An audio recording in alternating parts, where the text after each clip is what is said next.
इस घर में कोई है क्या? कोई सुन रहा है मेरी बात? मेरे घर में कौन रह रहा है? किसकी औकात हो गई है मेरे घर में रहने की? मैं सबको बर्बाद कर दूंगी। मेरी आत्मा को शांति नहीं मिल रही। मैं नहीं चाहती मेरे घर में कोई रहे। और मैं नहीं चाहती कि मेरे घर में रहकर मुझे कोई परेशान करे। मैं सबको खा जाऊंगी, सबको मार डालूंगी। अरे बाप रे, इतनी डरावनी हो?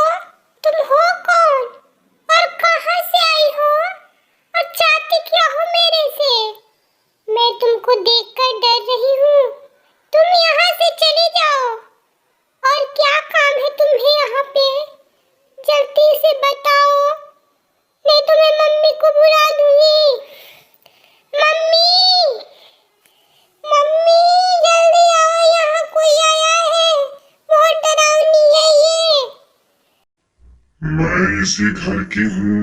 ये घर मेरा है, ना कि तुम्हारा।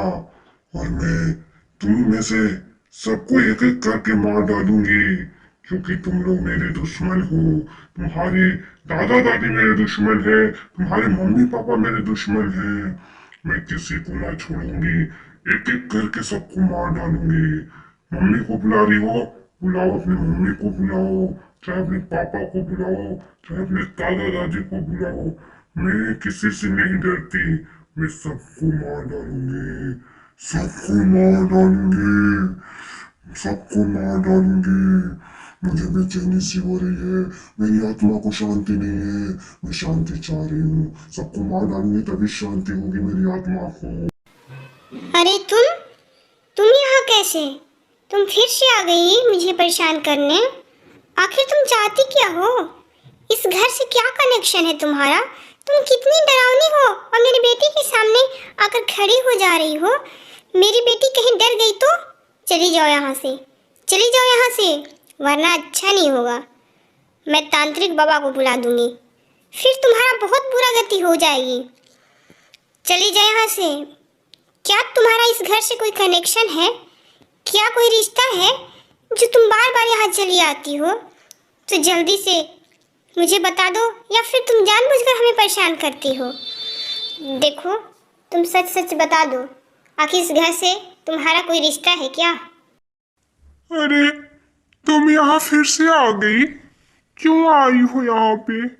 क्यों आती हो? मुझे दुख क्यों पहुंचाती हो? मैं तुम्हें कैसे समझाऊं कि मैं तुम्हें बहुत प्यार करता था और आज भी करता हूँ। अगर तुम अगर तुम मेरे सामने ऐसे आ जाती हो ना, तो मेरा कलेजा फटने लगता है।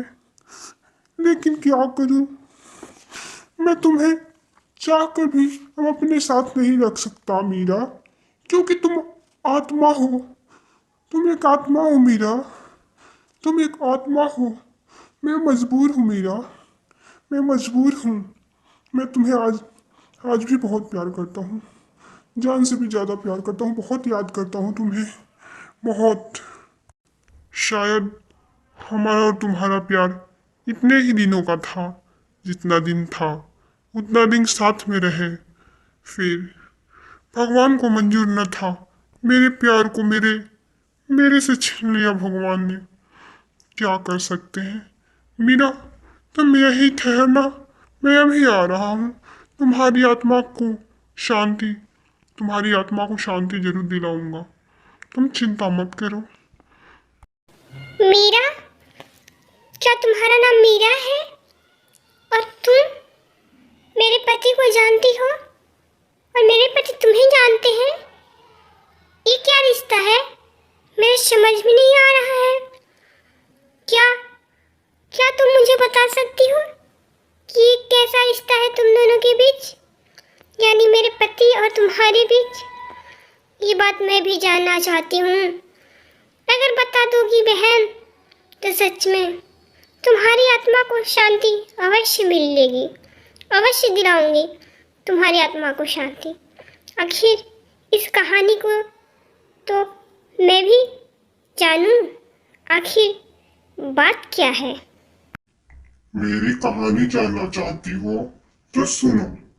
मेरा नाम मीरा है। मैं तुम्हारे पति की पहली पत्नी हूँ। मैं अपने माँ बाप की बहुत लाडली थी। मेरे पिताजी मेरी शादी दिनेश के साथ बड़ी धूमधाम से किए। जितना दान दहेजा देके बना सब दिए। बहुत सारा दहेज देकर मुझे अपने घर से विदा किए।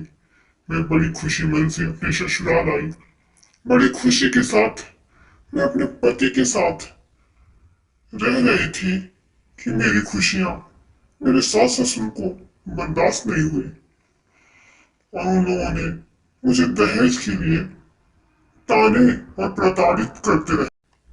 और एक दिन दिनेश की अनुपस्थिति में उन लोगों ने मुझे जान से मार डाला। आज मैं दर दर भटक रही हूँ। मेरी आत्मा को शांति नहीं है। मैं बस आत्मा को शांति चाहती हूँ कि किसी भी तरह से मेरी आत्मा को शांति मिले। मेरी बहन, जल्दी से तुम लोग मेरी व्यवस्था करो। मेरी आत्मा को शांति दिलाओ। मैं तुम लोग को परेशान नहीं करना चाहती, पर क्या करूं, मैं भी मजबूर हूँ। जानबूझकर तुम लोग को परेशान नहीं कर रही। मैं तो यही चाहती हूँ तुम लोग पूजा पाठ कराकर मेरी आत्मा को शांति दिलाओ, ताकि मैं सुकून से कहीं भी रह सकूं। तुम चिंता ना करो मीरा, मैं तुम्हारे आत्मा को शांति अवश्य दिलाऊंगा। मैं तुम्हें ऐसे दर दर भटकने नहीं दूंगा। तुम मेरे पे विश्वास करो। इतने दिन से मुझे समझ में नहीं आ रहा था कि मुझे क्या हुआ है, क्यों मेरा सर भारी भारी सा लग रहा है। तुम मेरे प्रत्यक्ष नहीं आ रही थी, इसलिए मैं तुम्हें समझ नहीं पा रहा था मीरा। मैं आज तक तुम्हें ऐसे ही दर दर भटकने दिया। मुझे पता नहीं था कि तुम्हारी ही आत्मा ऐसे भटक रही है। तुम खुलेआम तो अब आई हो मीरा। मैं वादा करता हूं तुमसे, मैं तुम्हारी आत्मा को शांति अवश्य दिलाऊंगा। अवश्य दिलाऊंगा मीरा, तुम चिंता ना करो। तुम कौन हो और बार बार इस घर में क्यों आ जाती हो? आखिर तुम्हारा इस घर से रिश्ता क्या है? क्या ये लोग तुम्हारा कुछ लिए हैं या फिर तेरा कुछ बिगाड़े हैं जो तुम सबको परेशान करती हो? सुनो, अगर तुम्हें तुम्हारी आत्मा को शांति चाहिए तो तुम्हें सब सच सच बताना होगा कि तुम्हारे साथ किसने गलत किया और क्यों किया।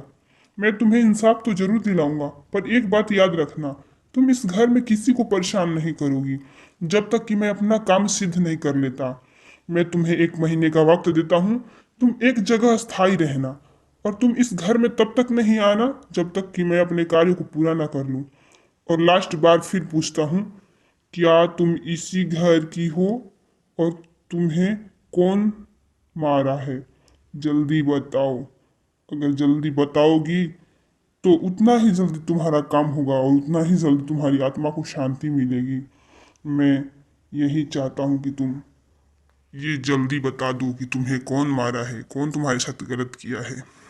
मैं तुम्हें पक्का यकीन दिलाता हूँ कि मैं तुम्हें इंसाफ दिलाऊंगा, क्योंकि हम जैसों का यही कार्य होता है कि किसी की आत्मा को शांति दिलाना, उसे अस्थायी करना, बस और कुछ नहीं।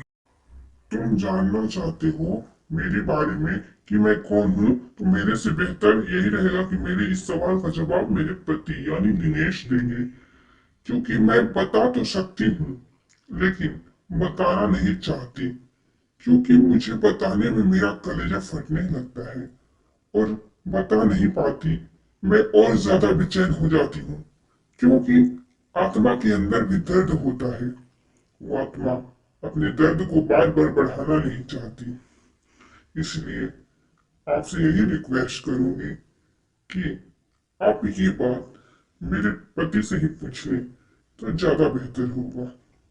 आप बुरा न माने तो मैं आपसे एक बात और कहना चाह रही हूँ कि ये बात मेरे दिनेश यानी मेरे पति आपको विस्तार से अच्छे से बता देंगे। मुझे कहीं सुकून नहीं है। मुझे बस सुकून चाहिए, शांति चाहिए। मेरी आत्मा को मेरी आत्मा बहुत भटकती है। मेरे इस दिल को सुकून नहीं है। मैं शांति चाहती हूँ, समझ नहीं आता कहाँ छुपूं, कहाँ रहूं। जल्दी से जल्दी मुझे आत्मा को शांति दिलाया जाए तो बहुत अच्छा रहेगा। क्योंकि मैं जितना दर्द सह रही हूँ, जितना भटक रही हूँ, मुझे जितना महसूस हो रहा है, मैं दर्द का अनुभव है, उतना दूसरा नहीं समझ सकता। जल्दी इंसाफ दिलाओ मुझे। दिनेश, क्या मैं तुमसे पूछ सकता हूँ कि ये कौन है? रिश्ते में तुम्हारी क्या लगती हैं? और तुम्हारे घर बार बार क्यों आती हैं? क्योंकि तुमसे बेहतर अच्छे से कोई नहीं जानता, बता दूं। सर, ये मेरी पत्नी है। इसका नाम मीरा है। मेरी शादी 8 साल पहले हुई थी।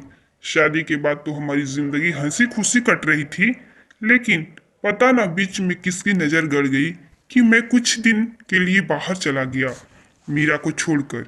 और मेरे मम्मी पापा मीरा के साथ गलत व्यवहार करने लगे दहेज को लेकर।